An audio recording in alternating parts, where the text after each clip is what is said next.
Hi and a very warm welcome to the channel. Today I'm going to be showing you 5 drought tolerant perennials for your garden.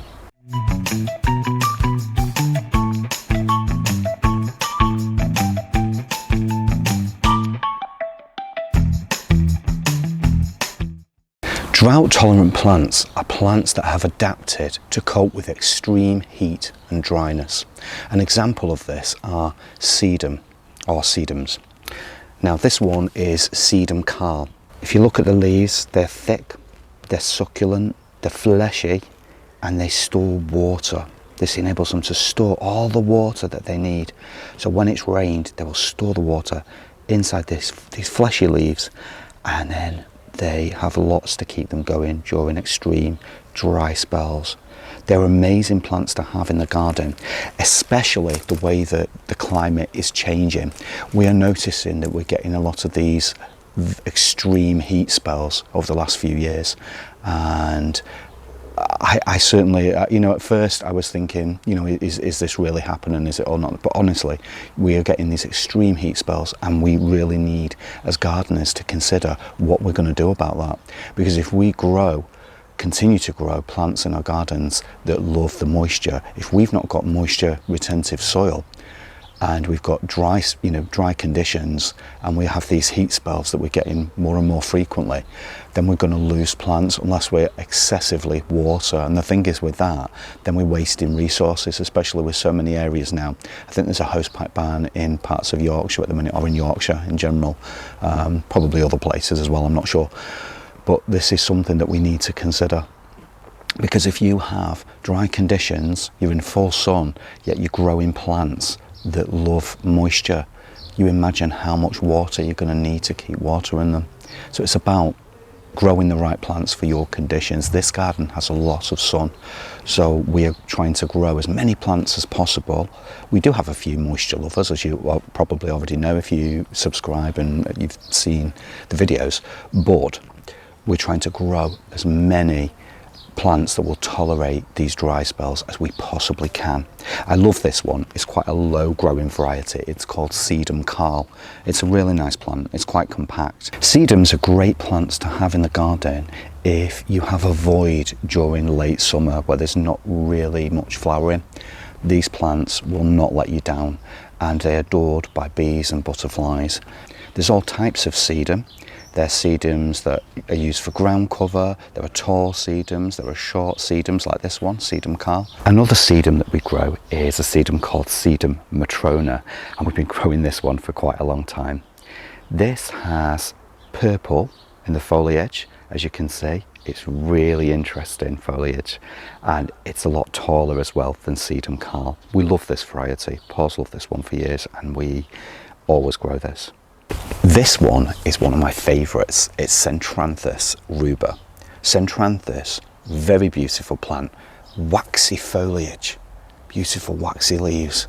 And Centranthus ruber has these beautiful red flowers that appear. Now, this one has already flowered and been cut back a little bit, we've deadheaded, and now this is the second flush of flowers, and that's the beauty of deadheading.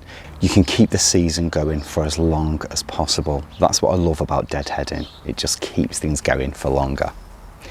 I just love it. Love the waxy foliage, love the shape of the leaves, and it's a great one to grow. This one likes to grow in cracks and crevices. If you have a rockery or there's brick anywhere, you'll find this growing from the brick itself. So it loves dry conditions. It can handle dryness, literally a month, 2 months of no rain.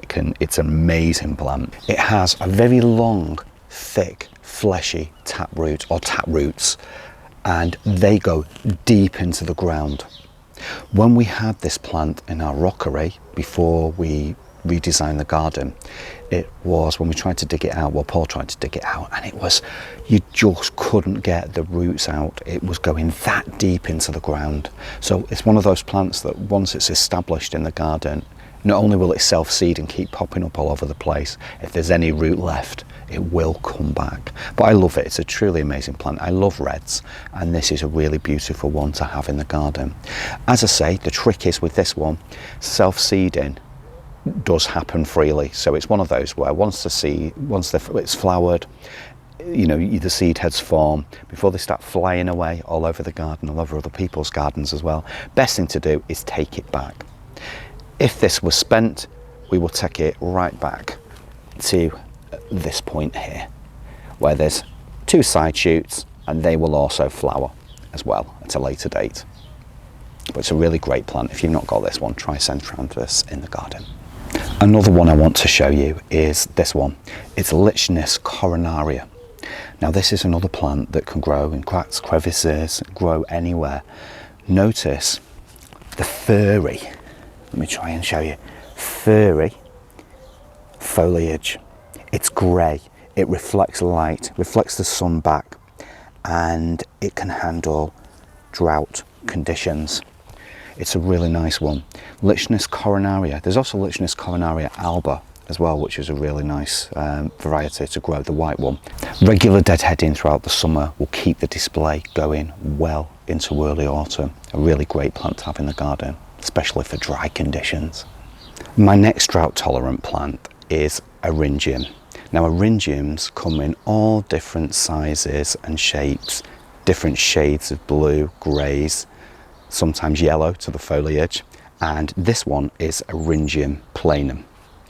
Now we have Eryngium planum, we also have cobalt star, we have big blue, so many different shapes and sizes. This is a nice tall variety, loved by the pollinators, as you can see. We get lots of bees on there, lots of other insects doing the pollinating, and it is a really nice vibrant blue for the garden. Blue is a rarity in the garden, and so to have it is a real luxury. I just love the fact that these have the most amazing texture. When you run your fingers over them, they're quite sharp as well, the foliage. Certainly stops them being eaten by anything, because nothing's going to want to mess with those sharp spikes on there. But if you've not grown Eryngium, you know, there's an Eryngium for every garden. Look at the foliage. So if I just go to this bit here, it's fleshy again. You can always tell the plants that are drought tolerant by the fleshy foliage. Sometimes different colours, sometimes you get greys and other colours, but the thing is, you can see there when you run your finger over it. This also has massive tap roots that go really deep down into the ground.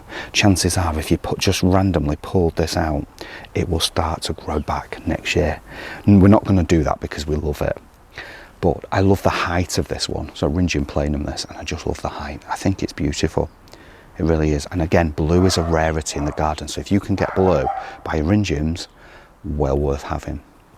The last perennial on my list is Erigeron karvinskianus. Now this one is a real beauty. I love this tumbling over the edge of a border or over the edge of a pot.